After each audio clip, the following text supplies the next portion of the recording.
এখন তুমি তোমার স্কুল লাইফে কলেজ লাইফে কখনো তুমি এই জিনিসটা পড়ো নাই, কিন্তু তোমার অ্যাডমিশন টেস্টে দিয়ে দিবে। তাহলে এই দায়ভারটা কার, তোমার নাকি যারা পড়াচ্ছে বা হচ্ছে পুরা কারিকুলামে? তো তুমি হচ্ছে হার্ভার্ড, অক্সফোর্ড, কেমব্রিজ এগুলোতে যখন ভর্তি হবা, ভর্তি হওয়ার পরে একটা বিদেশি বা বিদেশিনীকে বিয়ে করবা, তারপরের দিন কি করবা, একটা ইউটিউব চ্যানেল খুলবা, সেইখানে ভিডিও বানাবা, আমরা সকালে কি খাই, আমরা দুপুরে কি খাই, আমাদের ব্যাগের মধ্যে কি আছে, এবং লাখ লাখ মানুষ দেখবে যে তোমাদের ব্যাগের মধ্যে কি আছে। আজকে আমাদের ব্যাচ শুরু। আমরা ইউজুয়ালি হচ্ছে তোমাদের ছোট ক্লাসগুলা কন্ডিশনালস থেকে শুরু করি। কন্ডিশনালসের পরে আমরা যাই মোডালস, মোডালসের পরে যাই টেন্স, এরপরে ধীরে ধীরে আস্তে আস্তে তোমাদের মেইন যে হচ্ছে টপিকগুলো আছে যেগুলো স্কুলে আসে বা এসএসসিতে আসে, ওই টপিকগুলোতে আমরা ধীরে ধীরে যাই। তোমরা যদি কলেজে হতা তাহলে তোমাদেরকে শুরু করতাম মডিফায়ার্স দিয়ে, আর তোমাদের ব্যাচে সম্ভবত মডিফায়ার্স পড়ানো হবে না। যদি তোমাদের আগ্রহ থাকে তাহলে পড়াবো, কারণ মডিফায়ার্স তোমাদের সিলেবাসে নাই, এসএসসির সিলেবাসে মডিফায়ার্স নাই, এই কারণে পড়ানো হয় না। তারপরে তোমরা যদি হচ্ছে আগ্রহী থাকো আমি জানিয়ে দেব।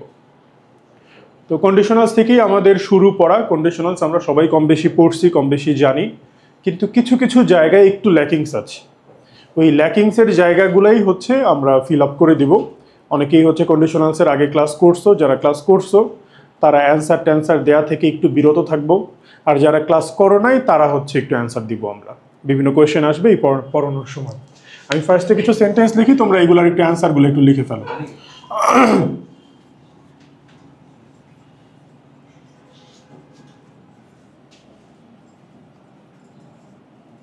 এটা একটা বোর্ডে আসা question. If I had my breakfast dash. Conditional sentence বেশিরভাগ ক্ষেত্রে এটা কমপ্লিটিং সেন্টেন্সে আসে, মাঝে মাঝে দেখা যায় রাইট ফর্ম অফ ভার্বসে আসে।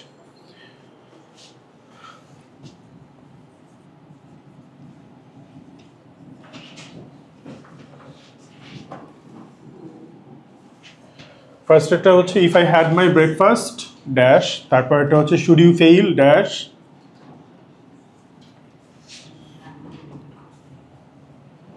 তারপরে হচ্ছে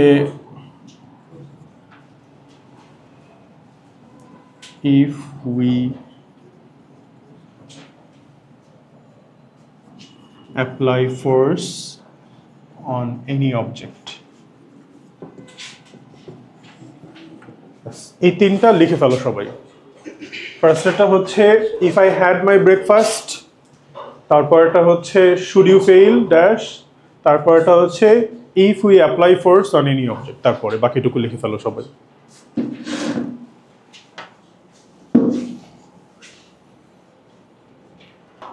এইখানে যে সমস্যাটা, এগুলো তোমরা সবই পারো, এগুলো সবই, এইটা বাদে বাকি দুইটাই হচ্ছে তোমার বোর্ডে আসার মতো। এটা তো বোর্ডে আসছিলই।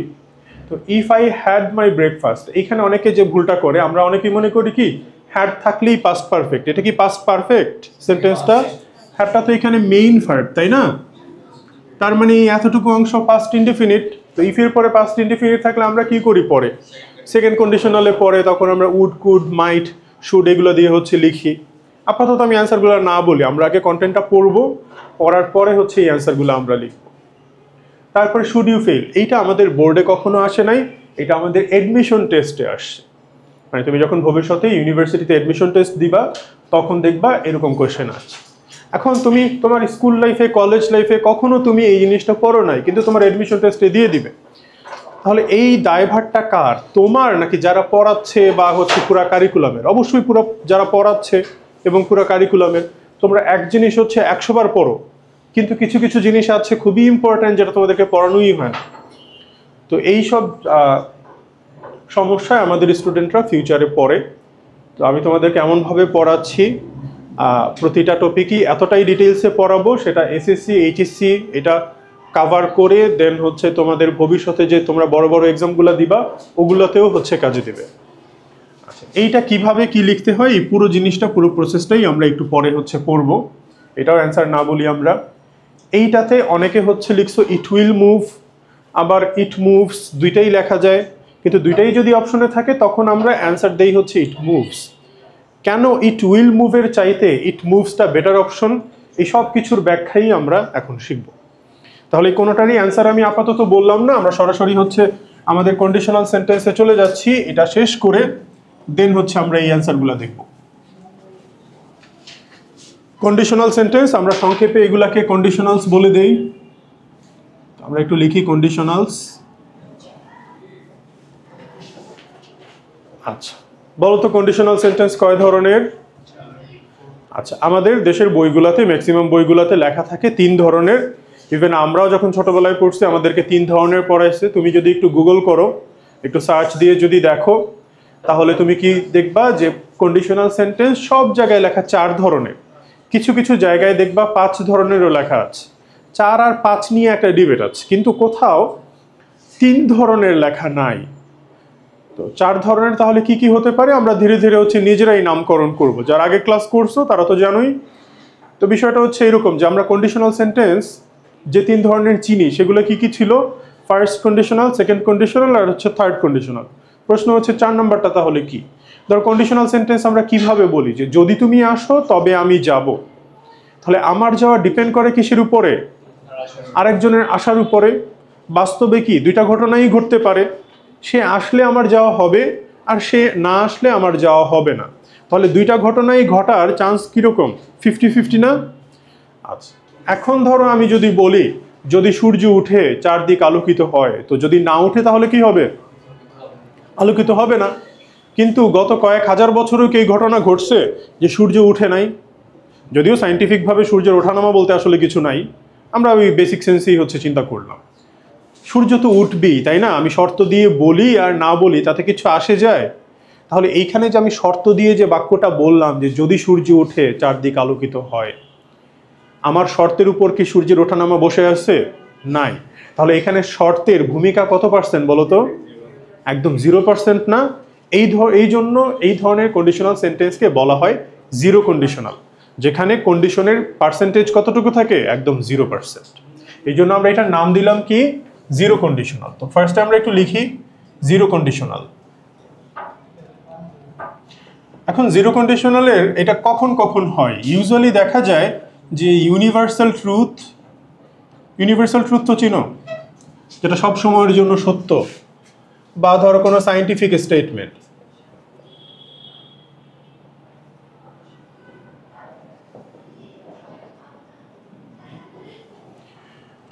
মানে সায়েন্সের যে সূত্রগুলো, ফিজিক্স, কেমিস্ট্রি, ম্যাথ, এগুলোর যে আমরা সূত্রগুলো দেখতে পাই, এই টাইপের জিনিসগুলো ম্যাক্সিমাম কেসে দেখা যায় যে জিরো কন্ডিশনাল এক্সপ্রেস করে। তো এটার একটা স্ট্রাকচার আছে। স্ট্রাকচারটা হচ্ছে এরকম যে ইফ থাকে, ইফের পরে আমরা প্রেজেন্ট ইনডিফিনিট লিখি, আর তারপরে যেও আমরা প্রেজেন্ট ইনডিফিনিট লিখি। এখন ইফের কিছু সিনোনিম আছে, এই সিনোনিমগুলো আমাদের জানতে হবে। আমরা একটু এই সাইডে একটু লিখে দেই। ইফ মানে হচ্ছে যদি। এখন এটার পরিবর্তে আমরা চাইলে প্রোভাইডেড দ্যাট লিখতে পারি, তারপরে ধরো প্রোভাইডিং দ্যাট লিখতে পারি, বা ধরো শুধু প্রোভাইডেডও লেখা যায়। আর ইফের একটা নেগেটিভ আছে, কি বলতো? আনলেস। আনলেস মানে কি? যদি না। আর এগুলোর মিনিং কি ছিল? যদি। আচ্ছা, সব ক্ষেত্রে রুল সেমই থাকবে, রুলের কোনো চেঞ্জ আসবে না। শুধু মিনিং অনুযায়ী পরবর্তী অংশটা তুমি কি লিখবা এটা একটু দেখবা।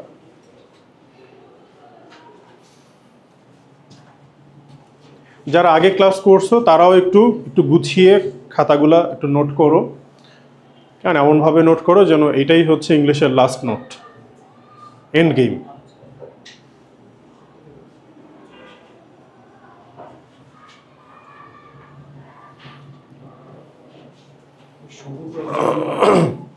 শুধু প্রোভাইডিংটা দেয় না। চশমাওয়ালা ভাই ওই বেঞ্চে চলে যাও।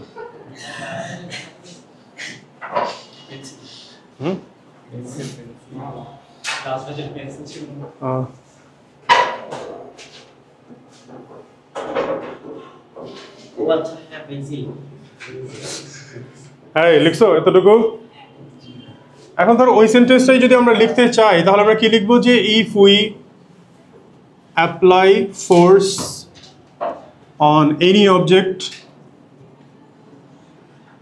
তাহলে আমাদের কি দেওয়া উচিত? ইট মুভস। এখন কেউ যদি বলে যে ভাইয়া আমি যদি ইট উইল মুভ দেই সেটা কি ভুল হবে? উত্তর হচ্ছে না, ভুল হবে না। মানে ধরো আমরা ফিজিক্স, কেমিস্ট্রি, ম্যাথে দেখতে পাই কি হয় কারেক্ট হবে, তা না হলে ইনকারেক্ট হবে। যেমন ধরো 2+2 4, কেউ যদি বলে 3.999, এবং তুমি কি বলতে পারবা যে না ঠিক আছে এটা ভুল না, মোটামুটি কারেক্টের পর্যায়ে গেছে, বলতে পারবা? ইনকারেক্ট, সোজা হিসাব। তো আমরা সায়েন্সের ক্ষেত্রে দেখতে পাই যে হয় কারেক্ট হয়, তা না হলে ইনকারেক্ট হয়। কিন্তু এটা তো ল্যাঙ্গুয়েজ, তাই না? এটা তো একদম পুরা মেইন স্ট্রিম সায়েন্সের মতো হচ্ছে কাজ করবে না। জিনিসটা তো অনেক ফ্লেক্সিবল, এটা তো ভাষা, মানুষ যেভাবে বলে সেই অনুযায়ী হচ্ছে লজিকগুলো আস্তে আস্তে ক্রিয়েটেড হয়েছে। তো এখানে অনেক ইলজিক্যাল বিষয়ও আছে। এখানে আমরা কারেক্ট, মোর কারেক্ট, লেস কারেক্ট এই অপশনগুলোর সাথেও পরিচিত হই। বোঝা গেছে? আমরা যদি দুইটা কম্পেয়ার করি তাহলে কোনটা রুল মেনটেন করছে বলো? এইটা রুল মেনটেন করছে বলে এটাকে আমরা বলতে পারি মোর কারেক্ট, আর এটা রুল মেনটেন করে নাই বলে আমরা এটাকে লেস কারেক্ট বলতে পারি। কিন্তু এটাকে আমরা কখনো ভুল বলতে পারি না, ইনকারেক্ট বলতে পারি না। বোঝা গেছে বিষয়টা? তোমার যদি ভবিষ্যতে কখনো দুইটাই অপশন থাকে তাহলে তুমি কোনটা অ্যান্সার দিবা? এইটা। আবার যদি দেখো যে ইট মুভস অপশনই নাই, তাহলে তুমি কোনটা অপশনে দিবা? এইটা দিবা, এটা অ্যান্সার দিবা। এখন এই বিষয়গুলা আমাদের এসএসসি বা এইচএসসি লেভেল পর্যন্ত আসলে খুব একটা পপুলার না। এটা আমি ভদ্র ভাষায় বললাম, একটু অভদ্র ভাষায় বললে বিষয়টা এরকম হয়, আমাদের স্কুল কলেজের টিচাররা এইসব বিষয় সম্বন্ধে জ্ঞান একটু কম রাখে। কেন এগুলো বললে আসলে খুব বাজে দেখায়। হয়তোবা আমার বিরুদ্ধে দেখা গেছে শাহবাগে এই যে অবস্থান কর্মসূচি হবে, কিন্তু এটাই সত্য। তুমি বিশ্বাস করো না করো, তোমরা নিজেরাও জানো, তাই না, যে আসলে তারা কি করে। এখন এই দুইটা তোমরা এসএসসিতে কোনটা দেয়াটা সেফ হবে বলো? আমি সবসময় একটা কথা বলি বা বলবো তোমাদেরকে, বারবার বলবো, সেটা হচ্ছে যে বোর্ড এক্সামে এসএসসি আর এইচএসসি দুইটাতেই কারেক্ট অপশনের চাইতেও বা কারেক্ট অ্যান্সারের চাইতেও সবচেয়ে ইম্পর্ট্যান্ট হচ্ছে সেফ অ্যান্সার দেয়া। মনে থাকবে সবার? আমরা এসএসসি এইচএসসিতে কি করব? কারেক্ট অ্যান্সারের চাইতেও বেশি প্রায়োরিটি দিব হচ্ছে কোনটা সেফ অ্যান্সার। এখন কোনটা সেফ অ্যান্সার একজন স্টুডেন্ট হিসেবে তো আসলে জানাটা একটু কঠিন। ওইটা আমরা যখন পড়বো আস্তে আস্তে আমি নিজেই তোমাদেরকে বলে বলে বলে বলে হচ্ছে গ্রো করব, যে কোন অপশনগুলো দেয়াটা তোমার জন্য এসএসসি বা এইচএসসিতে সেফ হবে। বোঝা গেছে? আচ্ছা, তাহলে এসএসসিতে কোনটা দেওয়াটা সেফ হবে? এইটা। এটা সব ক্ষেত্রেই হবে না, মাঝে মাঝে এই বিষয়গুলো আসবে। তো যখন মাঝে মাঝে এই বিষয়গুলো আসবে আমি সাইডে তোমাদের লিখে দিব যে কোনটা তোমরা বোর্ড এক্সামে দিবা, তখন আর কনফিউশনে পড়বা না। তারপরে ধরো আমরা যদি লিখি যে ইফ উই হিট ওয়াটার, কি লেখা ভালো হয় বলো তো? ইট বয়েলস লেখাটা ভালো হয়, কিন্তু এসএসসিতে কি দিবা? It will boil.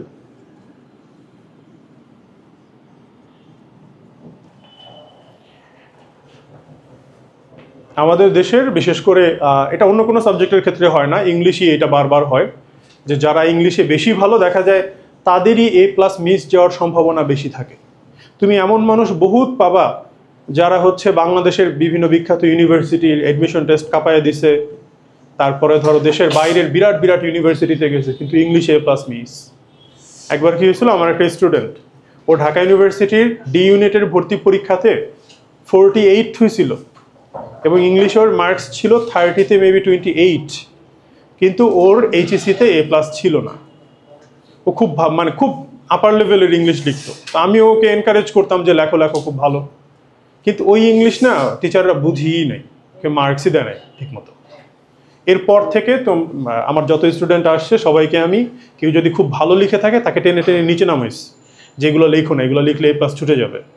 তারপরে ওকে ওই যে তোমার বিভিন্ন বাজারে যে বই আছে, যে তোমরা যেরকম লেখো ট্রাফিক জ্যামের একটা সংজ্ঞা দিয়ে তারপরে শুরু করো, লাস্টে যে কি লেখো, government should take care of it, তাই না, সরকারের উপরে চাপাইয়া দাও। এইসব লিখলেই না আসলে খুব ইজিলি মার্কস উঠে। তুমি একটু বেটার কিছু লিখলেই বরং মার্কস কম পাওয়ার সম্ভাবনা বেশি থাকে। ধরো লেটার কিভাবে লিখবা তোমার, বা অ্যাপ্লিকেশন তোমরা শুরু করো কিভাবে, যে my father is a poor farmer. মানে জীবনে এমন কোনো স্টুডেন্ট নাই যে তার বাবাকে একবারের জন্য হলো গরিব কৃষক বানায় নাই। আচ্ছা, আবার লেটারের লাস্টে যে কি করো, no more today, give respect to your parents and love to your younger sister, তাই না? যাক, জিরো কন্ডিশনাল তো বুঝছো সবাই।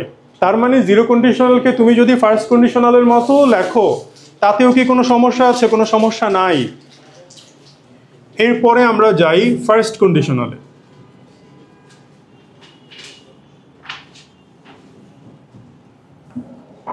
একটা খুব কমন সেন্টেন্স আমরা লিখি যে ইফ ইউ স্টাডি হার্ড, তারপরে আমরা কি লিখি, you will pass the exam.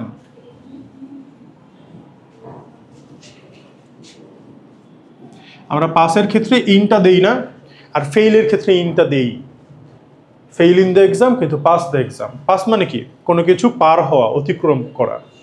আমরা কি কখনো বলি পাস ইন দ্য রোড, আমরা কি বলি পাস দ্য রোড, এরকম পাস দ্য এক্সাম।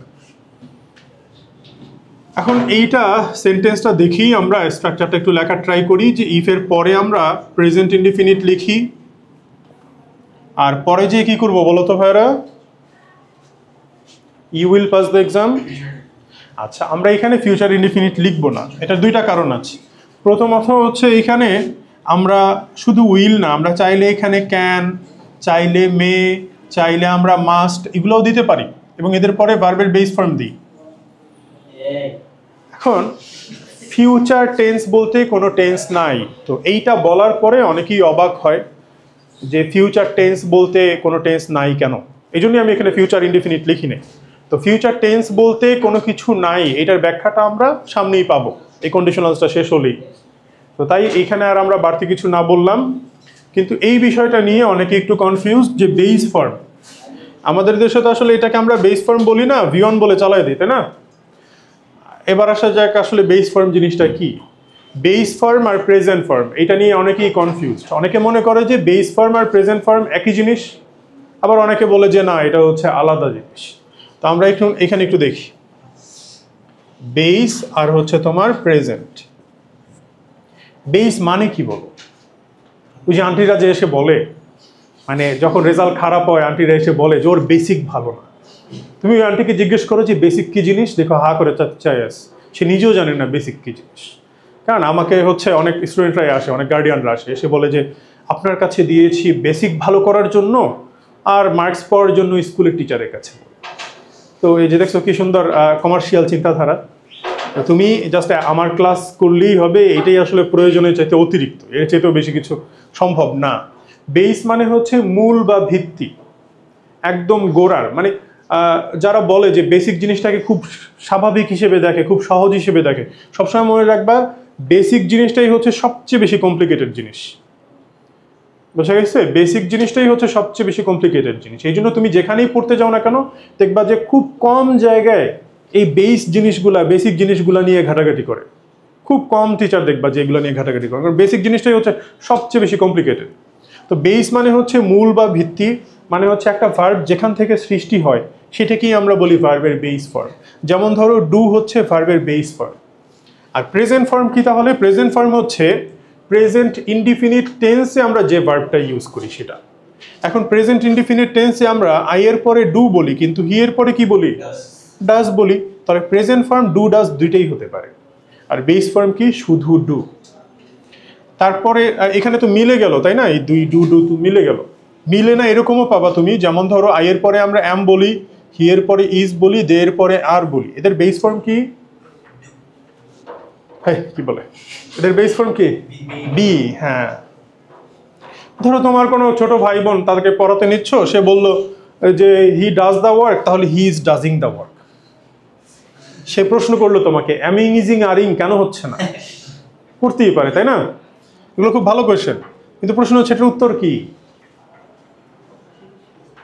বলো, কেন অ্যামিং ইজিং আরিং হচ্ছে না? কেন ডাজিং হচ্ছে না? না, কারণ হচ্ছে আমরা আইএনজিটা যোগ করি কার সাথে? বেস ফর্মের সাথে না প্রেজেন্ট ফর্মের সাথে? বেস ফর্মের সাথে। বোঝা গেছে? আমরা সব সময় যে ওই যে ভার্বের সাথে যে আইএনজিটা যোগ করি, এটা আসলে প্রেজেন্ট ফর্মের সাথে না, কার সাথে করব? বেস ফর্মের সাথে। তোমরা তো প্রেজেন্ট ফর্মকেই তো মনে হয় ভি1 বলো, তাই না? আর পাস্ট ফর্মকে কি বলো? ভি2 বলো। আর পাস্ট পার্টিসিপল ফর্মকে কি বলো? ভি3 বলো। তোমাদেরকে এরকম শিখায় না, ভি1 প্লাস আইএনজি, তাহলে তো ডাজিং হওয়ার কথা। আর এটাকে কি বলবা? এটাকে না হয় এগুলোকে না হয় ভি1 ভি2 ভি3 বললো, এটাকে কি ভি0 বলবা? এইসব উদ্ভট জিনিস, এগুলো বাদ। আমরা এইসব টার্ম জীবনও বলবো না। আমরা সরাসরি ওটার নাম আছে ওই নামটাই হচ্ছে মেনশন করব।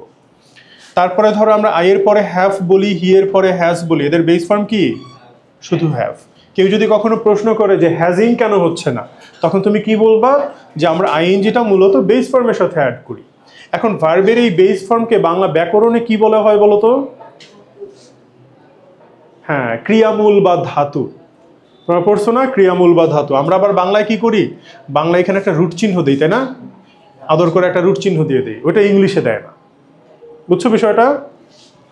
তাহলে আমরা মোডালসের পরে, এগুলো তো মোডালস তাই না, উইল, ক্যান, মে, মাস্ট, মোডালসের পরে আমরা বেস ফর্ম দেই না প্রেজেন্ট ফর্ম দেই? আমরা কি বলি? I should am a doctor বলি নাকি I should B a doctor বলি? বি এ ডক্টর বলি। He should does the work বলি নাকি ডু দ্য ওয়ার্ক বলি? তাহলে এইটা আমরা ইউজ করি। তাহলে মোডালসের পরে আমরা কখনো প্রেজেন্ট ফর্ম ইউজ করি না, আমরা মোডালসের পর অলওয়েজ কি ইউজ করি?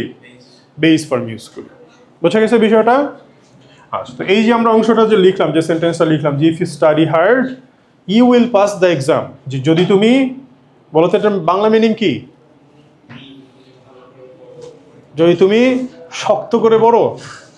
আমার এক স্টুডেন্ট বলছিল যে যদি তুমি কোষে পড়াশোনা করো তাহলে তুমি পাস করবে। আচ্ছা যাক, খারাপ বলে নাই, ভালোই বলছে।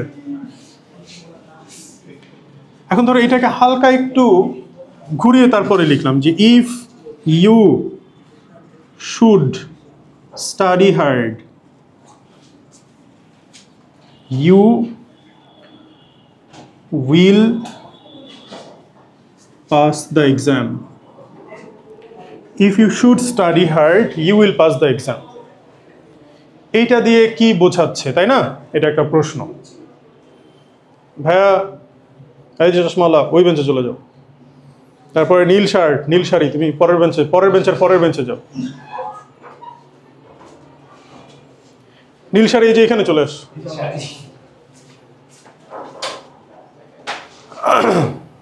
আর ওইদিকে চলে যাও, একদম ওইখানে ওই যে দেয়াল ঘেসে বসো, দেয়াল একটা ধাক্কা দাও। হ্যাঁ, এই তো। আর তুমি ওর দিকে রোমান্টিক লুক কম দাও, বেচারা মিসগাইডেড হয়ে যাবে পরে। আমরা একটু দেখে যে if you should study hard you will pass the exam, এটার মানেটা কি? হ্যাঁ হ্যালো, ব্যাগও দেখা শেষ, এখানেও নাই কেন? আর একটু খোঁজো, যত সম্ভাব্য জায়গা আছে খোঁজো, দেখো কোনো ফ্লোরে কোথাও পড়ছে নাকি। আচ্ছা ঠিক আছে।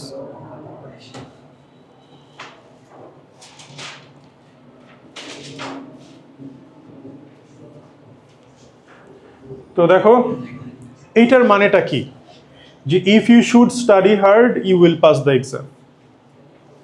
শুড মানে কি বলো? উচিত। তাহলে এটার মিনিংটা কি দাঁড়ায়? যদি তোমার ভালোভাবে পড়াশোনা করা উচিত, তুমি এক্সাম পাস করো। কোনো সেন্স মেক করে? কোনো সেন্সই মেক করে না। তাহলে শুড, আসলে এখানে ঝামেলাটা কোথায় লাগলো? ঝামেলাটা হচ্ছে এরকম, আমরা ওই যে কমপ্লিটিং সেন্টেন্স একটা রুল শিখছিলাম, মনে আছে? এটা যদি তুমি না জানো তাহলে তুমি বিদেশি। লেস্ট থাকলে আমরা কি যেন দেই?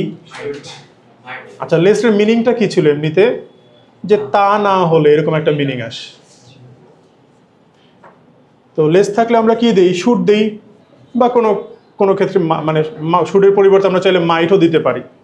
মাইটের বিষয়টা না আমরা বাদ দিলাম, শুড নিয়ে আমরা একটু সেন্টেন্সটা লিখি যে ওয়াক ফাস্ট লেস্ট, তারপর আমরা কি লিখি? You should miss the train. তাহলে এটা দিয়ে কি বোঝাচ্ছে বলো? যে তাড়াতাড়ি হাঁটো, তা না হলে তোমার ট্রেন মিস করা উচিত। খুব বিশ্রী শোনায় না? তাহলে নিশ্চিতভাবে বলা যায় যে এখানে শুডটা আসলে উচিত মিনিং দিচ্ছে না। প্রশ্ন হচ্ছে তাহলে কি মিনিং দিচ্ছে? তুমি হচ্ছে একটু কেমব্রিজ ডিকশনারিতে সার্চ দাও, শুডের মিনিং লিখে দেখবা শুডের দুইটা মিনিং পাবা। একটা হচ্ছে উচিত, তোমরা যেটা বললা, তাহলে শুডের একটা মিনিং কি? উচিত। আর একটা মিনিং তুমি পাবা যে প্রবাবিলিটি বা সম্ভাবনা বোঝায়। প্রবাবিলিটি বা সম্ভাবনা। তো এইখানে এই সেন্টেন্সে বলো তো সম্ভাবনা বোঝাচ্ছে নাকি উচিত বোঝাচ্ছে? সম্ভাবনা বোঝাচ্ছে, যে তাড়াতাড়ি হাঁটো, তা না হলে তুমি সম্ভবত ট্রেনটা মিস করবে। মাইট দিলেও তো সম্ভাবনাই বোঝায়, তাই না? এখন তুমি আমাকে প্রশ্ন করতে পারো যে ভাইয়া আমরা কি মেয়ে দিতে পারবো? মেয়ে দিয়েও তো মাঝে মাঝে সম্ভাবনা বোঝায়। উত্তর হচ্ছে না। কেন না? বিষয়টা হচ্ছে গ্রামার অনুযায়ী বা যুক্তি অনুযায়ী তো মেয়ে হওয়ার কথা, কিন্তু ভাষা সবসময় যৌক্তিক না, ভাষা প্রায়ই অযৌক্তিক হয়ে যায়। এই জন্যই হচ্ছে ভাষাটা এতটা সুন্দর। অযৌক্তিক জিনিসগুলোই আমাদের সবচেয়ে বেশি ভালো লাগে, যৌক্তিক জিনিসগুলো অতটা ভালো লাগে না। তো এখানে যুক্তি অনুযায়ী মেয়ে দেয়া যায়, কিন্তু এটা হবে না। কেন হবে না? আমি একবার একটা বাচ্চা ছেলের খাতায় লেখা দেখছিলাম, যে লেখা ষষ্ঠম। ষষ্ঠম জীবনে শুনছো এরকম যে ষষ্ঠম? আমি বললাম এই তুমি ষষ্ঠম লিখছো কেন? বলে ভাইয়া পঞ্চম, সপ্তম, অষ্টম, নবম, দশম, তাহলে ষষ্ঠম হবে না কেন? তার যুক্তি তো ঠিক আছে, তাই না? কিন্তু আসলে কি এটা বলে? এটা যেহেতু বলে না, এই জন্য এটা ইনকারেক্ট। তো ল্যাঙ্গুয়েজের ক্ষেত্রে মাঝে মাঝে যুক্তি কোনো কাজে লাগে না। তো এইখানেও সেম, এখানেও যুক্তি কোনো কাজে লাগবে না। মেয়ে এখানে দেওয়া যাবে না। শুড বা মাইট, তোমার যেটা ভালো লাগে তুমি দিবা। বোঝা গেছে বিষয়টা? তাহলে এই সেন্টেন্সে শুড, তুমি এইটা সম্বন্ধে আমরা মোটামুটিভাবে নিশ্চিতভাবে বলতে পারি যে এইখানে শুডটা উচিত বোঝাচ্ছে না। তাহলে কি বোঝাতে পারে? সম্ভাবনা বোঝাতে পারে। তাহলে এটা দিয়ে কীরকম মিনিং আসে? যে যদি তুমি ভালোভাবে পড়াশোনা করো এবং সেই ব্যাপারে কিছুটা কি আছে, সন্দেহ আছে, কিছুটা সন্দিহান, আর যদি সে করেও ফেলে পড়াশোনা, তাহলে সে কি করবে? এক্সামে পাশ করবে। বোঝা গেছে বিষয়টা? তার মানে এইখানে শুডটা কি মিনিং দিচ্ছে? সম্ভাবনার মিনিং দিচ্ছে। কিন্তু বিষয় হচ্ছে এই সেন্টেন্সটা যে আমরা লিখলাম, এই সেন্টেন্সটা কেউ বলে না। কেন এই সেন্টেন্সটা কেউ বলে না? এই সেন্টেন্স থেকে পরবর্তীতে আমরা আরেকটা সেন্টেন্স পাই, ওই সেন্টেন্সটাই হচ্ছে মেইনলি সবাই বলে। এখন এই সেন্টেন্স থেকে কিভাবে ওই সেন্টেন্সে যাবে, এই প্রসেসটা আমরা একটু দেখব। ধরো আমরা যদি বলি যে আমি কাজটি করব, ইংলিশ কি? I will do the work. এখন আমি যদি বলতে চাই আমি কাজটা করবই, আমি কি এটাকে এইভাবে বলবো যে I will do the work? এইভাবে বলবো? বলবো না। আমরা তখন কি করি? I must do the work বা I have to do the work, বিভিন্নভাবে বলা যায়। তো ইংলিশে আমরা বাংলায় একটা সেন্টেন্সকে জোর দেওয়ার জন্য একটা ওয়ার্ডকে বেছে নেই, সেই ওয়ার্ডটাকে একটু এমফাসাইজ করলেই পুরো সেন্টেন্সে জোর দেওয়া হয়ে যায়। যে আমি ভাত খাবো, তুমি যদি জোর দিয়ে বলতে চাও আমি ভাত খাবোই, ব্যাস জোর হয়ে গেছে। কিন্তু ইংলিশে বিষয়টা আমরা করি কিভাবে? মোডালসের মাধ্যমে বা কিছু কিছু ক্ষেত্রে সেমি মোডালসের মাধ্যমে, আবার আমরা একটা সেন্টেন্সে জোর দেই আরেকটা প্রসেসের মাধ্যমে, সেটাকে বলে হচ্ছে ইনভার্সন। ইনভার্সন একটা খুবই অ্যাডভান্স লেভেলের টপিক, এটা বাংলাদেশে এইভাবে খুব একটা পড়ানো হয় না, খুব একটা পপুলার না, ওইটাও আমি তোমাদেরকে পড়াবো। তো ইনভার্সন নামে একটা টপিক আছে, ওই টপিকটাতে আমরা শিখি যে ইনভার্সন করা হলে সেন্টেন্সে জোর দেয়া বোঝায়। তো ইনভার্সন জিনিসটা কি? তোমরা ম্যাথে ইনভার্স ফাংশনের ম্যাথ করছো না? তো ইনভার্স ফাংশনে কি সব কিছু উল্টে যায় না? তো এইখানেও আমরা ভার্বের এলিমেন্টগুলোকে উল্টায় পাল্টায় সেন্টেন্সে জোর দেওয়া বোঝাই। ধরো তোমরা তো মোটামুটি ভালোই বড় হয়েছো, তো তা কারোর সাথে বের হইলা ঘুরতে, তো সে ধরো হচ্ছে বলল কোনো রেস্টুরেন্টে বসার পরে, সে ধরো বলল আই লাইক পিৎজা। এখন তোমার পিৎজা ভাল লাগে না, তারপরেও তার সাথে মিল রাখার জন্য যে তুমিও পানি খাও আমিও পানি খাই, আমাদের ভেতরে অনেক মিল, চলো আমরা সংসার করি। তো এরকম একটা অবস্থা, মিল নাই তারপরও মিল রাখার জন্য। যে দেখো না কিছু কিছু ছেলে আছে তোমার মেয়ে পটানোর জন্য ফেমিনিস্ট হয়ে যায় সাময়িক সময়ের জন্য, তো ওইরকম আর কি। তো এখন ধরো তোমার ভাল লাগে না, তারপরে মিল রাখার জন্য যে হ্যাঁ হ্যাঁ আমারও ভাল লাগে, আই লাইক সো, আমিও তাই পছন্দ করি।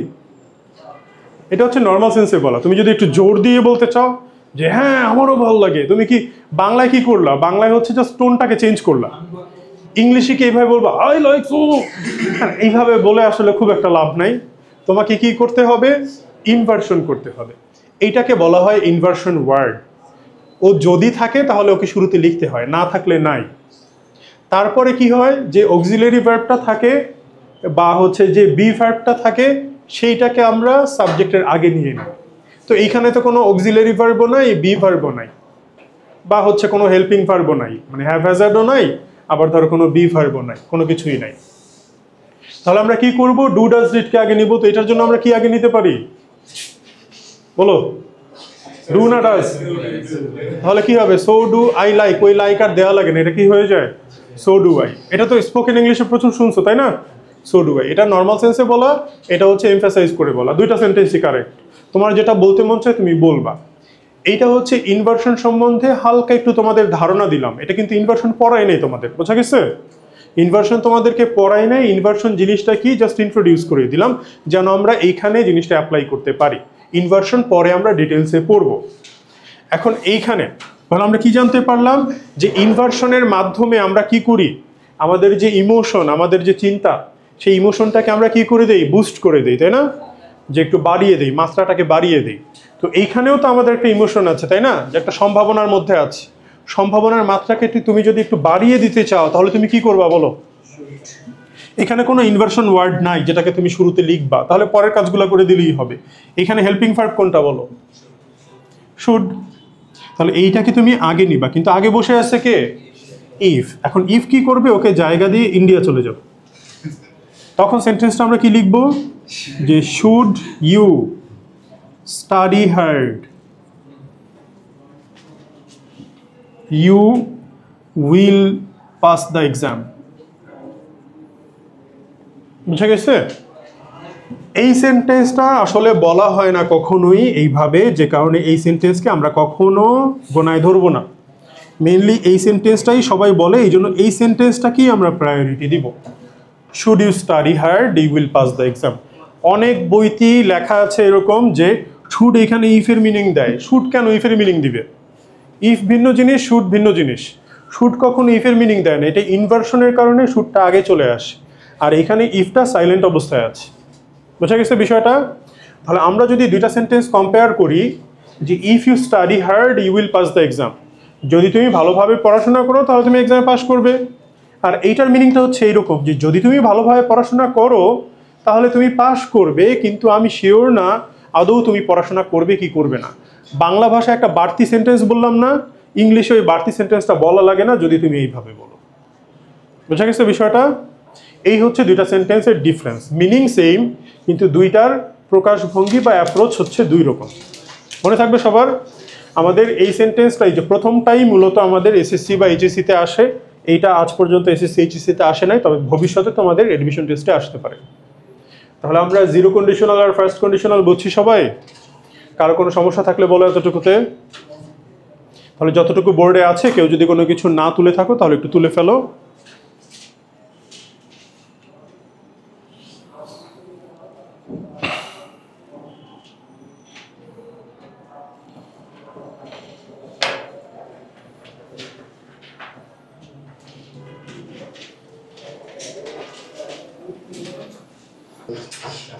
তাহলে আমাদের ফার্স্ট মানে জিরো আর ফার্স্ট কন্ডিশনাল গেল, এরপরে আমরা যাব হচ্ছে সেকেন্ড কন্ডিশনাল।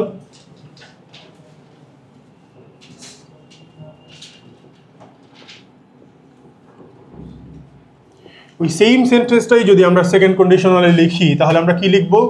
যে ইফ ইউ স্টাডিড হার্ড, কি হবে বেশি পড়াশোনা করলে?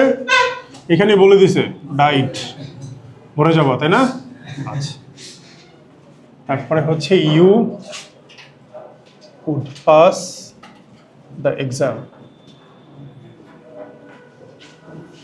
আমরা যদি এটাকে স্ট্রাকচারে লিখতে চাই তাহলে আমরা লিখি যে ইফ এর পরে এটা কোন টেন্স? বলো তো কোন টেন্স এটা? Past indefinite. এটা কোন tense? You would pass the exam. বলো তো, যারা নতুন আসছো বলো তো, you would pass the exam এটা কোন টেন্স? হ্যাঁ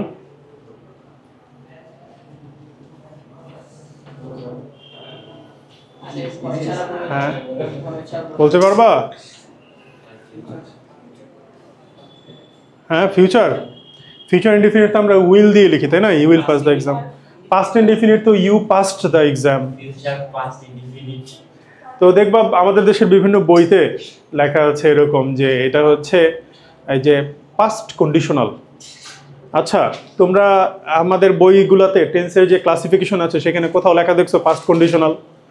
আন্দাজি যা মন চায় তাই হচ্ছে লিখে দেয়, তাই পড়ায় দেয়। এত কনফিডেন্স যে কোত্থেকে আসে আল্লাহই জানে।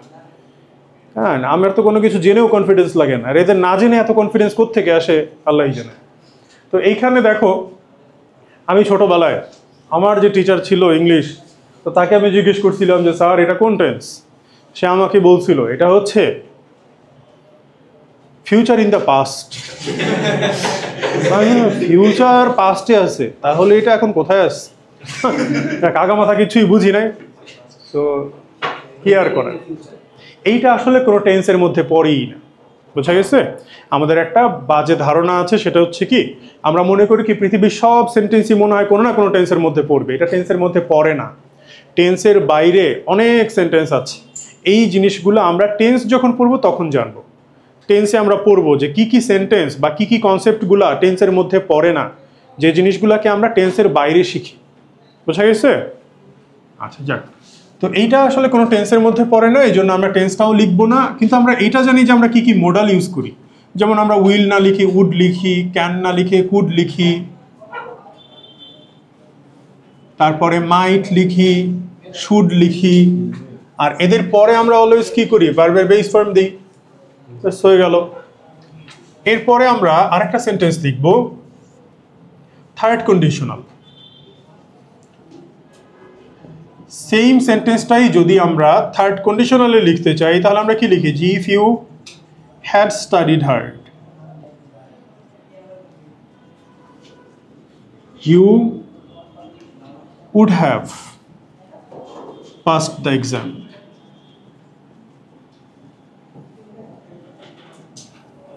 আমরা এইটাকেও যদি স্ট্রাকচারে লিখতে চাই তাহলে আমরা লিখতে পারি যে ইফ এর পরে আমরা লিখি পাস্ট পারফেক্ট, আর তারপরে যে আমরা কি করি উড হ্যাভ দেই, বা ধরো হচ্ছে কুড হ্যাভ দেই, বা ধরো মাইট হ্যাভ দেই,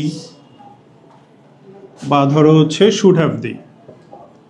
আর এদের পরে আমরা ভার্বের পাস্ট পার্টিসিপল ফর্ম দিই। আমরা এখানে পিপি লিখে দিলাম, পাস্ট পার্টিসিপল ফর্ম। এইভাবে লিখি। এখন আমাকে একটা প্রশ্ন করো এখান থেকে, বুঝছো এতটুকু সবাই? আচ্ছা যদি বুঝে থাকো তাহলে আমাকে প্রশ্ন করো।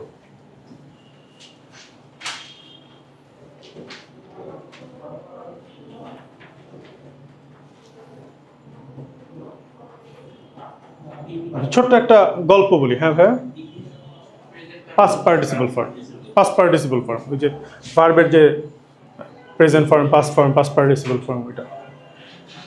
আচ্ছা ছোট্ট একটা গল্প বলি। মোল্লা নাসিরুদ্দিন, তোমরা গোপাল ভাঁড়ের ওই যে কার্টুন দেখছো না?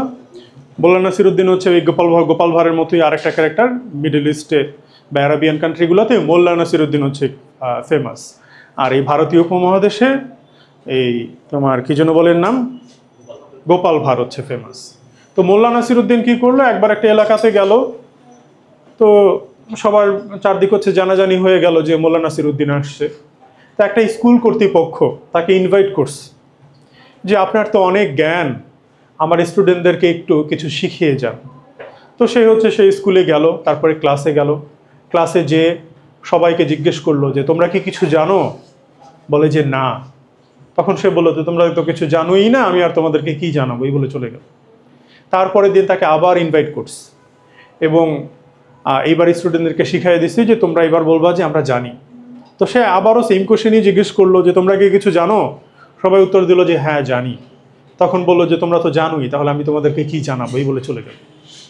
তারপরের দিন আবার ইনভাইট করছে এবং এইবার শিখিয়ে দিছে যে তোমরা অর্ধেক বলবা জানি আর অর্ধেক বলবা জানি না। সে যে আবারও সেম কোশ্চেন করছে যে তোমরা কি কিছু জানো? অর্ধেক বলছে জানি আর অর্ধেক বলছে জানি না। তখন সে বলছে আচ্ছা ঠিক আছে, তোমরা যারা জানো তারা যারা জানো না তাদেরকে জানাই দিও, আমি চলে যাই, এগুলো চলে গেছে। স্কুল কর্তৃপক্ষ তো পুরাই হচ্ছে বিরক্ত হয়ে গেছে তার উপরে, যেগুলো কি করতেছে সে। তাকে আবার ইনভাইট করছে এবং তাকে রিকোয়েস্ট করছে যে আপনি আমাদের সাথে আর এরকম করেন না, ওদেরকে কিছু শেখান। তখন সে ক্লাসে গেল এবং ক্লাসে যে বলল যে জ্ঞানের শুরু হয় প্রশ্ন থেকে। তোমাকে আগে জানতে হবে তুমি কি জানো না, তারপরে হচ্ছে তোমার মাথায় কোয়েশ্চেন অ্যারাইজ করবে। তখন তুমি যখন কোয়েশ্চেন করবা তখনই তুমি জ্ঞানের পথে আস্তে আস্তে হাঁটবা। কিন্তু আমরা না এই ফিলটাই কখনো করি না। আমাদের বর্তমান সময়ের এডুকেশন অনেকটা তোমার এই সুপার মার্কেটের এডুকেশনের মতো হয়ে গেছে, মানে সুপার মার্কেটের প্রোডাক্টের মতো হয়ে গেছে। ধরো ওইখানে পেমেন্ট ডান হয়, এখানে বসো, তুমি নিজেও জানো না যে তোমার সিলেবাস কি। আমরাই সিলেবাস প্রেজেন্ট করি, আমরাই প্রশ্ন প্রেজেন্ট করি, আমরাই অ্যান্সার প্রেজেন্ট করি। আমরা ম্যাথ করি কিভাবে আমাদের দেশে, ম্যাথের কোয়েশ্চেন কি ওইটা দেখার আগেই আমরা অ্যান্সার লেখা শুরু। তারপর বাসায় যে কোয়েশ্চেন দেখি, ও আচ্ছা এই কোয়েশ্চেন ছিল, বাসায় যে আমরা ম্যাথ বুঝি, এগুলো না আসলে প্রসেস না। আমাদেরকে শেখানো উচিত ছিল ম্যাথ কিভাবে করে, কেমন মানে ম্যাথটার মেইন হচ্ছে যে থিমগুলা বোঝানো উচিত ছিল, কিন্তু আমাদের তা না করে আমাদেরকে শুধু অ্যান্সার লেখা শেখায়। যাক, ম্যাথের কথা বাদ দিয়ে আমরা ইংলিশে চলে আসি। তো বিষয় হচ্ছে এইটাই, তোমাকে আগে বুঝতে হবে তুমি কি জানো না, তারপরে তোমার মাথায় প্রশ্ন আসবে এবং প্রশ্ন থেকেই হচ্ছে জ্ঞানের যাত্রাটা শুরু। আমাদের যে হচ্ছে বিখ্যাত বেশ কিছু ইমাম আছে ইসলামে, তার মধ্যে একজনের নাম হচ্ছে আহমদ ইবনে হাম্বল। তো আহমদ ইবনে হাম্বলকে যখন হচ্ছে প্রশ্ন করা হতো, সে ম্যাক্সিমাম কেসেই বলতো যে জানি না জানি না। তখন একবার একজন তাকে প্রশ্ন করলো যে আপনি যে বারবার যে বলেন যে জানি না এত জানি না বলেন কেন? তখন সে বলছিল যে আসলে জ্ঞানের রাজ্যে বিচরণ করার প্রথম স্টেপই হচ্ছে জানি না এটা স্বীকার করা, এটা বোঝা। তুমি যখন বুঝবা তুমি কি জানো না, তখন তুমি জানার জন্য আগ্রহটা জন্মাবে, তুমি জানবা যে তোমার কি জানতে হবে। বোঝা গেছে? তো এইখানে আসছো হচ্ছে জ্ঞানের জন্য, তোমাকে প্রশ্ন করতে হবে। তুমি যত বেশি প্রশ্ন করবা তত বেশি তুমি হচ্ছে জ্ঞান অর্জন করতে পারবা। তো আমাকে একটু প্রশ্ন করো তো, ওই দুইটা সেন্টেন্স থেকে। আমাদের প্রশ্ন করার এই যে হচ্ছে মানে কি বলা যায় টেন্ডেন্সি, এটা না নষ্ট হয়ে যায়। কিভাবে নষ্ট হয়ে যায়? তুমি যখন বাচ্চা ছিলা তুমি কিন্তু প্রচুর পরিমাণে প্রশ্ন করতা, এটা কি, ওইটা কি, সেটা কি। তারপরে আমাদের বাবা মা কি করলো, স্কুলে যেয়ে ভর্তি করে, তখনই আমাদের একদম 12টা বেজে গেল। হ্যাঁ, জীবনের যত বাস শুরু এখান থেকেই। স্কুলে যাওয়ার পরে তুমি প্রশ্ন করো, টিচার হাই এত প্রশ্ন কেন, প্রশ্ন কেন, তুমি বেশি জানো, এই সেই, মানে এমন সব কথাবার্তা বলে, মানে টিচারদেরকে প্রশ্ন করলে তারা রেগে যায়। এবং এই কারণে তুমি আস্তে আস্তে প্রশ্ন করার যে টেন্ডেন্সি, সেটা আস্তে আস্তে হচ্ছে ডিমোটিভেটেড হতে থাকে। একটা পর্যায়ে এমন হয় যে প্রশ্ন করার দরকার নেই, স্যার যা পড়াইছে তো পড়াইছে, বুঝলে বুঝছি, না বুঝলে নাই। এটা আসলে ঠিক না। তোমাকে প্রশ্ন করতে এনকারেজ করা উচিত। এখানে একটা প্রশ্ন তোমরা যেহেতু করলে না, আমি করি তোমাদের, এটার বাংলা কি বলো তো? যদি তুমি ভালোভাবে পড়াশোনা করতে বা পড়তে, তাহলে কি করতে? পাস করতে। তাহলে এটার বাংলা কি? যদি তুমি ভালোভাবে পড়াশোনা করে থাকতে, পরে কই থাকবা? একই তো কথা, তাই না? তাহলে কি বুঝাইলো? দুইটা যদি একই বাক্য হয় তাহলে ইংলিশে কেন আমরা ডিফারেন্ট লিখলাম? বিষয় হচ্ছে বাংলায় আমরা দুইটা বাক্য একই রকম ভাবে বললেও ইংলিশে না সেম সেন্স মেক করে না। কিভাবে সেন্স মেক করে না, এটা একটা আমরা বাস্তব এক্সাম্পল দেখি। ধরো আমাদের এই ভদ্র ছেলেটা, ও ধরো হঠাৎ করে পড়াশোনা করা ছেড়ে দিস, সারাক্ষণ বসে বসে খালি গেম খেলে। তো আঙ্কেল আন্টি এসে ওকে প্রথম শর্ত দিল, ফার্স্ট কন্ডিশনাল, যদি তুমি ভালোভাবে পড়াশোনা করো তাহলে তুমি পাশ করবে, তা না হলে রিক্সা চালাতে হবে। এইভাবে ধরো ওকে একদম ডিরেক্টলি বললো, ফার্স্ট কন্ডিশনাল। তাহলে কথাটা কি বললো দেখো, যদি তুমি ভালোভাবে পড়াশোনা করো তাহলে পাশ করবে, if you study hard you will pass the exam. তারপরও ধরো এই পড়াশোনা করে না। এখন আঙ্কেল আন্টি একটু পোলাইট হয়ে গেছে, যে এরে তো আসলে সরাসরি বলে তো কোনো লাভ হচ্ছে না, একটু বুঝাইয়া বলি, একটু সফট টোনে বলি। তখন এসে বললো যে দেখো বাবা, তুমি তো পড়াশোনা করো না, তুমি যদি একটু পড়াশোনা করতে তাহলে তুমি পাশ করতে, পড়াশোনা তো করো না, কি হবে তোমার? এই দেখো, এটা বলার মাধ্যমে কি সে এটা বোঝাচ্ছে যে ও ফেল করছে? ফেল করছে বোঝাচ্ছে না, জিনিসটাকে কি করছে? সফট করছে, পোলাইট করছে। কিসের মাধ্যমে? পাস্টের মাধ্যমে। ওই সেন্টেন্সটাই হচ্ছে এইটা। আচ্ছা ভাইয়া, নতুন ভাইয়া, তুমি যদি একটু সরে বসতে তাহলে ভালো হতো। এই যে দেখো, আমি কিন্তু পাস্টে বলছি, যদি একটু সরে বসতে ভালো হতো, ঘটনা কখন ঘটাইছে? ফিউচারে। তাহলে পাস্ট কি সবসময় পাস্ট না, মাঝে মাঝে পাস্টের মাধ্যমে আমরা কি করি, কোনো একটা কিছুকে পোলাইট করে দিই, সফট করে দিই। ধরো তোমরা কি করলা, বাংলাদেশের কোথাও চান্স পেলা না, বুয়েট মেডিকেল কোথাও হইলো না, ঢাকা ইউনিভার্সিটি কোথাও হইলো না, তখন তুমি অক্সফোর্ড বা হার্ভার্ডে পড়তে গেলা। তো পাশের বাসার আন্টি এসে বলল, কি বাবা তুমি কি বুয়েট মেডিকেল কোথাও চান্স পাও নাই, হার্ভার্ডে যাচ্ছ এই জন্য? তো তুমি হচ্ছে হার্ভার্ড, অক্সফোর্ড, কেমব্রিজ এগুলোতে যখন ভর্তি হবা, ভর্তি হওয়ার পরে ধরো কি করবা বলো? একটা বিদেশি বা বিদেশিনীকে বিয়ে করবা। তারপরের দিন কি করবা? একটা ইউটিউব চ্যানেল খুলবা, সেইখানে ভিডিও বানাবা, আমরা সকালে কি খাই, আমরা দুপুরে কি খাই, আমাদের ব্যাগের মধ্যে কি আছে, এবং লাখ লাখ মানুষ দেখবে যে তোমাদের ব্যাগের মধ্যে কি আছে।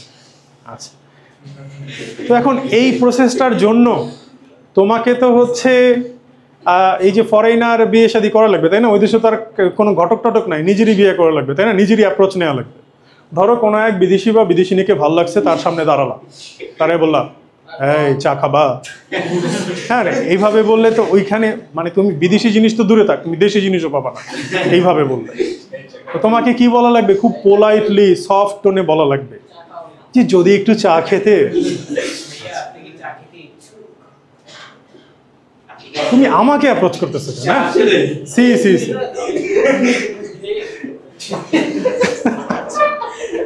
তো দেখো, তুমি আমার সাথে ট্রাই করতেছো না? আমরা এই যে পড়াশোনাতে আসি আমাদের, তো দেখো টোনটা অনেক পোলাইট হয়ে গেল না?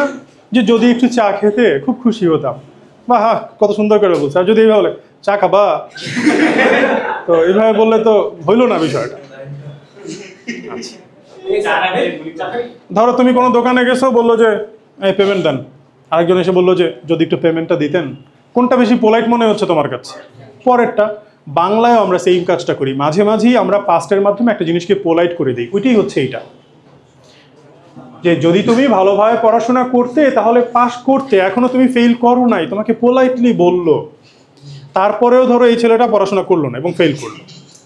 এখন আঙ্কেল আন্টি এসে ধমক দিয়ে বলতেছে বেয়াদব ছেলে, যদি তুমি ভালোভাবে পড়াশোনা করতে তাহলে তুমি পাস করতে। বাংলায় আমরা টোনের উপর বেস করে বুঝি যে কোনটায় ফেল করছে। যদি তুমি ভালোভাবে পড়াশোনা করতে তাহলে পাস করতে, ও আচ্ছা মনে হয় ফেল করে নাই, এই জন্য একটু পোলাইটলি বলতেছে। যদি তুমি ভালোভাবে পড়াশোনা করতে তাহলে পাস করতে, মানে কি ফেল করে ফেলছে। বাংলাটা না অনেকটাই হচ্ছে টোনের ঘনঘটা একটু বেশি, টোনের ইউজটা অনেক বেশি। আমরা টোনের উপর বেস করে অনেক কিছুই বুঝে নেই, যেটা ইংলিশে ওরা একটু কম করে। ইংলিশ ওরা একদম ডিফারেন্ট কেসে মানে ডিফারেন্ট সেন্টেন্স ইউজ করে। যেমন এইটা থেকে তাহলে সে ফেল করছে, করে নাই, এটা পোলাইটলি বলছে। তার মানে কি দাঁড়ালো? সেকেন্ড কন্ডিশনাল আসলে ফার্স্ট কন্ডিশনালের পোলাইট রূপ। এই মনে থাকবে, সেকেন্ড কন্ডিশনাল কি? ফার্স্ট কন্ডিশনালের পোলাইট ফর্ম, আর কিচ্ছু না। এখন পোলাইট হয়ে যাও, তারপর একটা অঘটনও ঘটে গেছে। ধরো আমি যদি তোমাদেরকে বলি তোমরা যদি ভালোভাবে পড়াশোনা করো সবাই এ প্লাস পাবে, তোমরা যদি ভালোভাবে পড়াশোনা করতে তাহলে সবাই এ প্লাস পেতে, কোনটা হওয়ার পসিবিলিটি বেশি বলো তো? প্রথমটাতে। তাহলে এটা পোলাইট হয়ে যায়, পাশাপাশি কি হয়, এটা হওয়ার পসিবিলিটিও কমে যায় না? এই জন্য এইটাকে অনেকে আনরিয়েল কন্ডিশনও বলে, যে রিয়েলিটিতে এটা হওয়ার পসিবিলিটি আসলে কমে যায়। পোলাইটও হয় আবার হওয়ার পসিবিলিটি কমেও যায়, দুই দিকেই সমস্যা। এই টেন্সটাকে আমরা কি টেন্স বলি বলো তো ভাইরা? পাস্ট কি? ইনডিফিনিট। ইনডিফিনিটের বাংলা কি? ইনডিফিনিটের বাংলা কি? অনির্দিষ্ট। এই পাস্টটাকে কেন অনির্দিষ্ট বললো? কারণ এটা অনির্দিষ্ট আচরণ করে। যেমন এই পাস্ট দিয়ে কি আসলে পাস্ট বোঝাচ্ছে, ফিউচার বোঝাচ্ছে না। ওর এই অনির্দিষ্ট আচরণের কারণেই ওকে আমরা কি নাম দিলাম? Past indefinite. আর এইটা কোন সময় বোঝাচ্ছে? এটা কোন টেন্স বলো? পাস্ট পারফেক্ট না? এবং এটা দিয়ে কোন সময় বোঝাচ্ছে? পাস্টই বোঝাচ্ছে। এই জন্যই ওর নাম হচ্ছে পারফেক্ট। পাস্ট পারফেক্ট দিয়ে পাস্ট ছাড়া কখনোই কোনো কিছু বোঝাবে না, কিন্তু পাস্ট ইনডিফিনিট দিয়ে পাস্ট ছাড়াও এটা দিয়ে ফিউচার বোঝাতে পারে, ইভেন প্রেজেন্টও বোঝাতে পারে। এগুলো আমরা ডিটেলসে টেন্সে আরও পাবো। বোঝা গেছে? আচ্ছা, এতটুকু ক্লিয়ার? বুঝছো সবাই? এখন দেখো, যদি আমরা লিখি যে if I were a king, তারপর কি লিখবা? I would make you my queen, তাই না? এই জিনিস লিখলে আবার সমস্যা আছে, হেল্প করবা। I would help the poor.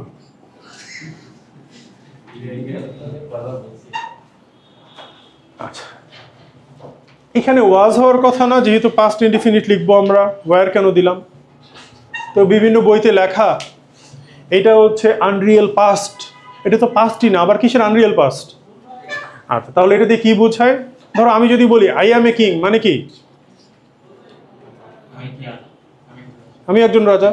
যে তোমাদেরকে এর আগে একটা গল্প বলছিলাম না, যে আমি যখন ইউনিভার্সিটি ফার্স্ট ইয়ারে পড়ি, একটা মেয়ের ছবি ভাইরাল হয়েছিল। তো ছবিতে ক্যাপশনে লিখছিল যে I am A queen because my dad is a king, dad is queen.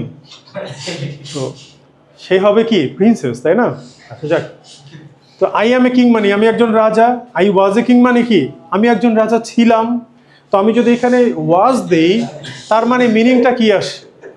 এই যোগ বলার পরে এতক্ষণ পরে হাসে মানুষ, দেখো দেখো আমি যদি এখানে if I was a king দেই তাহলে মিনিংটা কি আসে? যদি আমি একজন রাজা ছিলাম, কোনো সেন্স মেক করতেছে? করতেছে না। আমরা ওয়্যার হচ্ছে ইউ আর দের পরে দেই, এটা নিয়ম অনুযায়ী দেই, কিন্তু ওয়্যারকে যে কারোর সাথেই লেখা যায় তখন এটা দিয়ে মিনিং আসে হতো, হতাম, এরকম, বুঝা গেছে? মানে একটা হাইপোথিসিস টাইপের, যে হতেও পারে নাও পারে, মানে এরকম একটা সম্ভাবনা। তো এই জন্য আমরা এখানে ওয়্যার দিলাম। এখন এইখানে একটু আফসোস বোঝাচ্ছে না যে যদি আমি রাজা হতাম গরিবদেরকে সাহায্য করতাম? তার মানে কি এটা একটা ইমোশন না? ইমোশনকে তুমি যদি বুস্ট করে দিতে চাও তাহলে কি করবা? ইনভার্সন করবা।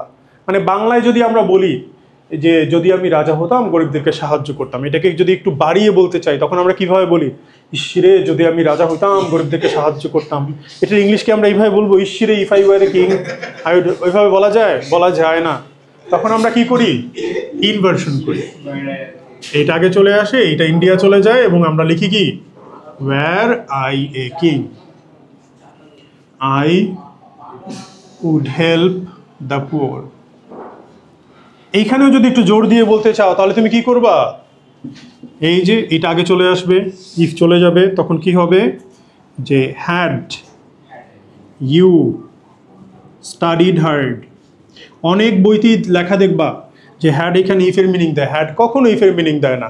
এটা ইনভার্সনের কারণে হ্যাডটা আগে চলে আসে, বোঝা গেছে? হ্যাড ইউ স্টাডিড হার্ড, তারপরে হচ্ছে you would have passed the exam. ব্যাস হয়ে গেল।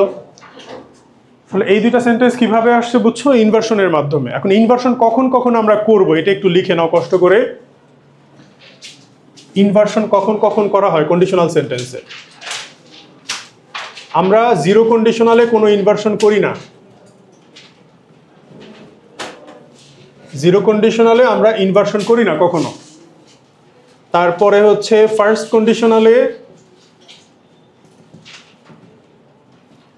যদি শুড থাকে তাহলে আমরা ইনভার্সন করি, এছাড়া আর কোনো ক্ষেত্রে করি না।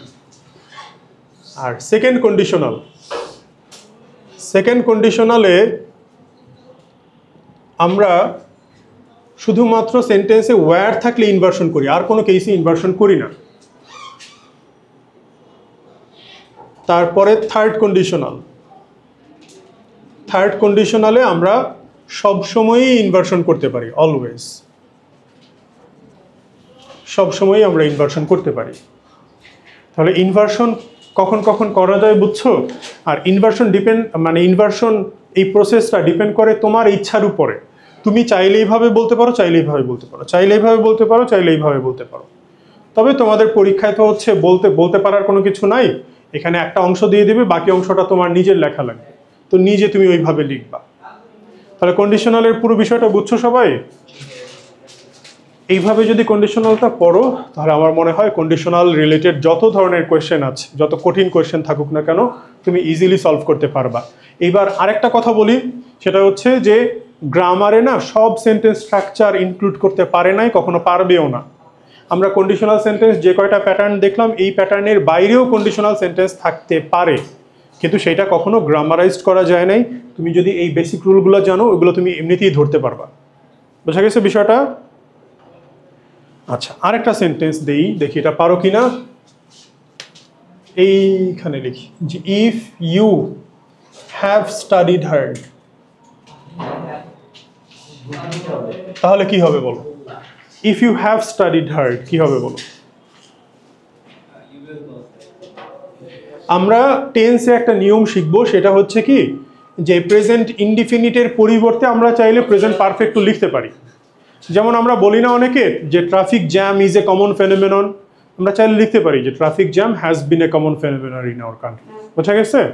তাহলে এইটা যেহেতু প্রেজেন্ট পারফেক্ট, আমরা এটা ধরে নিব কি প্রেজেন্ট ইনডিফিনিটের মতোই মিনিং দিচ্ছে। তাহলে এটা যদি ইফের পরে প্রেজেন্ট ইনডিফিনিট হয়, তার মানে এটা ফার্স্ট কন্ডিশনালে পড়ে, তাহলে আমরা কি লিখতে পারি যে you will pass the exam. এটা পরীক্ষাতে আসার সম্ভাবনা নাই। তাহলে এই জিনিসটা মনে রাখবা যে এইটা প্রেজেন্ট পারফেক্ট, কিন্তু আসলে ওই প্রেজেন্ট ইনডিফিনিটেরই মিনিং দিবে। বুঝছো বিষয়টা? তো যত ধরনের, মানে তুমি যদি এই সেন্টেন্সটা কি ইফ ইউ স্টাডি হার্ড লিখতা আর if you have studied hard, same meaning, মিনিংয়ে কোনো ডিফারেন্স নাই। এতটুকু বুঝছো সবাই? যত ধরনের কন্ডিশনাল সেন্টেন্স থাকতে পারে মোটামুটি পরীক্ষায় আসার মতো সবই আমি তোমাদের এখানে শিখিয়ে দিলাম। এবার বলো পুরো পড়াতে কারো কোনো কোয়েশ্চেন বা কনফিউশন আছে কিনা? এইটা আসলে মানে এইটার মিনিং আর এইটার মিনিং সেম, যে if you study hard you will pass the exam. এইটা আর এইটার মিনিং সেম, দুইটার মিনিং সেম। কেন সেম? কারণ আমরা প্রেজেন্ট ইনডিফিনিটের পরিবর্তে চাইলে প্রেজেন্ট পারফেক্ট ইউজ করতে পারি, এটা আমরা টেন্সে শিখবো। কেন, বুঝা গেছে? আচ্ছা, আর কোনো প্রশ্ন? তাহলে আজকে আমাদের এই পর্যন্তই ক্লাস, আমরা পুরো কন্ডিশনালসটা কমপ্লিট করলাম। আগামী ক্লাসে আবার নতুন টপিকে যাব। সেই পর্যন্ত সবাই ভালো থাকো, আল্লাহ হাফেজ।